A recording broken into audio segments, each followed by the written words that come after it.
your first thing, that is pressure exerted by gas on container wall. एक container में gas molecule है और वो जो है वॉल के साथ इंटरेक्ट कर रहा है. So we know that gas molecules exerts pressure. तो सपोज एक कंटेनर लेते हैं, क्यूबॉइड ले लेते हैं, क्यूब ले लेते हैं for convenience. And let's say the length is L. Right. L cube ले लिया हमने, ठीक है. Let's say there is the face A B C D और इधर की तरफ है E F G और ये H. फाइन गुराशिश. Yes. अब गुराशिश यहाँ पे एक मॉलिक्यूल है, एक गैस मॉलिक्यूल है. रैंडमली मैंने सिलेक्ट किया. तो इस गैस मॉलिक्यूल के वेलोसिटी के 3 component, Vy, Vx and Vz. तीनों एक्सिस पे. तो ये गैस मॉलिक्यूल जो है एक रैंडम मोशन में है. its velocity is Vx, Vy, Vz. Now this is about to collide with wall ABCD. अब ये इतना पास आ चुका है ABCD के कि ये कोलाइड करेगा ही करेगा.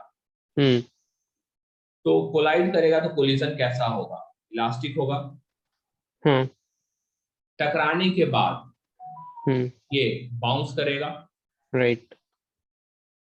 अब आपको ये मुझे बताना है कि ये ABCD वॉल से EFGH वॉल तक जाने में से कितना टाइम लगेगा? L upon Bx, क्योंकि x डायरेक्शन में से ट्रैवल करने के लिए बस x कंपोनेंट हेल्प कर रहा होगा. मुझे ठीक है. So time between two successive collision with the same wall कितना होगा? L upon Vx. Same wall. अच्छा, 2L upon Vx. 2L upon. Excellent. ये समझ में आया? So let's start discussing this derivation. So momentum change of a molecule or atom when it collides with a wall. जब वो एक wall के साथ कोलाइड कर रहा है, यहाँ पे लेट्स से ABCD हमने वॉल ले लिया है, तो मोमेंटम चेंज जो होगा वो हो जाएगा MVx माइनस MVx, क्योंकि वो ऑपोजिट डायरेक्शन में मुड़ जाएगा. राइट. तो momentum change is 2mVx and time between two successive collision. Time between two successive collision with same wall. तो आपने ये टाइम को मुझे बताया कि 2L divided by Vx. Clear है? Yes. So I can say that force exerted. This is change in momentum upon change in time taken. Right. So this is 2mVx divided by 2L upon Vx. So this comes out to be Vx square upon L. Any question here? No. तो ये किससे force exerted है? ये एक particle से exerted है. मास. मास.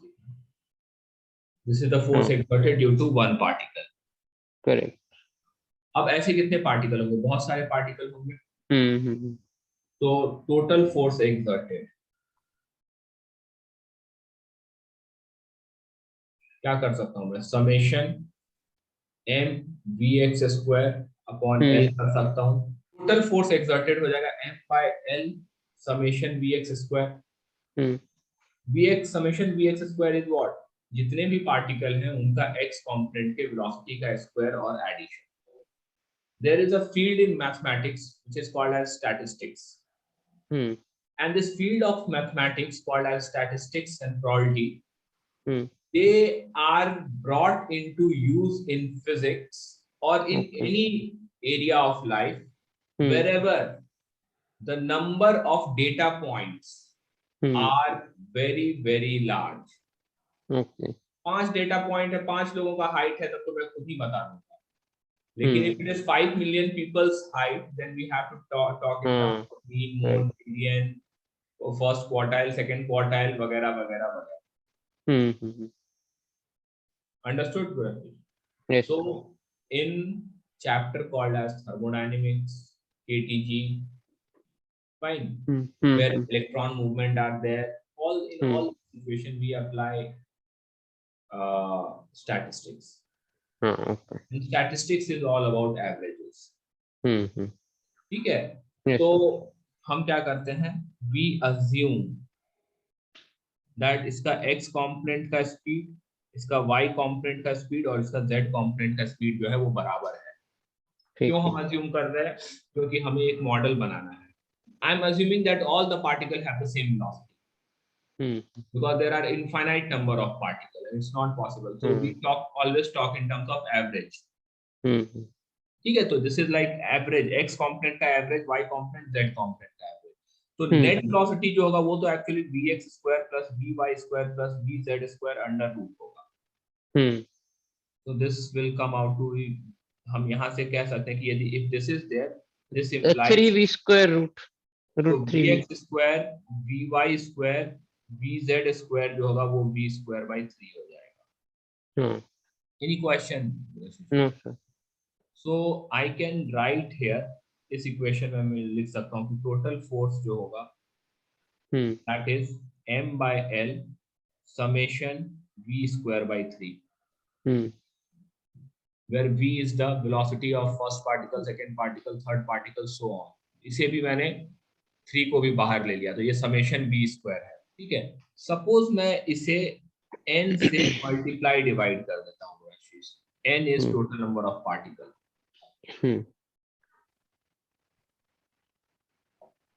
तो m by 3l into n summation v square by n, ऐसे लिखता हूँ मैं सपोज.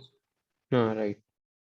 सो m into n, m एक पार्टिकल का मास है n, मतलब टोटल मास हो जाएगा.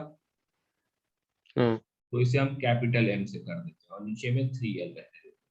तो capital m is m into n, that is total mass of gas. Right. और ये जो v square by n है ब्रशिश, this is what? This is sum of square का mean. Okay. v square by summation v square divided by n, this is mean of square. यदि मैं इसे under root कर देता हूं तो इसका यूनिट वेलोसिटी का यूनिट हो जाएगा. This is called as root mean square velocity. Any question? No. तो हमारे पास ये आ गया, इसे हम लिख देते हैं VRMS square. Understood? Yes sir. अब मैं यहाँ पे प्रेशर जो होता है, प्रेशर होता है फोर्स अपॉन एरिया. तो ये क्या हो जाएगा? m by 3l VRMS square divided by l square. तो हमारे पास हो जाएगा m by 3l cube VRMS square. m is total mass, l cube is volume. तो मास अपॉन वॉल्यूम डेंसिटी हो जाएगा. राइट.